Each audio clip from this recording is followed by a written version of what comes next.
સુરતમાં રોજેરોજ રખડતા શ્વાનનો આતંક વધતો જતો જોવા મળી રહ્યો છે. ત્યારે પાંડેસરા વિસ્તારમાં માતા સાથે નીકળેલા 14 વર્ષના બાળક પર શ્વાને હુમલો કર્યો હતો. પગની પીંડીના ભાગે બચકું ભરી લેતા બાળકને સારવાર અર્થે સિવિલ હોસ્પિટલ ખસેડવામાં આવ્યું હતું. જો કે શ્વાનના વધતા જતા હુમલાને લઈ સ્થાનિકોમાં પાલિકાની કામગીરી સામે રોષની લાગણી જોવા મળી રહી છે. પાલિકા વિસ્તારમાં હવે શ્વાનનો આતંક સામે આવ્યો છે. 14 વર્ષીય ગણેશ કહારને શ્વાન કરડ્યું હતું. ગણેશ કહાર ધોરણ 6 માં અભ્યાસ કરે છે. ગણેશ કહાર સવારે સંબંધીના ઘરે માતા સાથે જઈ રહ્યું હતું. તે સમયે શ્વાને બચકા ભર્યા હતા, જેથી માતા અને બાળક ડરી ગયા હતા. જેથી તાત્કાલિક તેઓ સિવિલ હોસ્પિટલ દોડી આવ્યા હતા, જ્યાં બાળકની સારવાર તબીબોએ કરી હતી. ખસીકરણ અને રસીકરણના નામે કરોડો રૂપિયાઓનો ખર્ચ કરવામાં આવે છે, છતાં શ્વાનનો આતંક ઓછો નથી થઈ રહ્યો. સિવિલમાં દૈનિક 20 થી 25 કેસો નોંધાઈ રહ્યા છે. લોકોમાં ભારે રોષ જોવા મળી રહ્યો છે.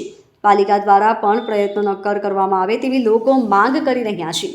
Bureau report, LK star news, Surat.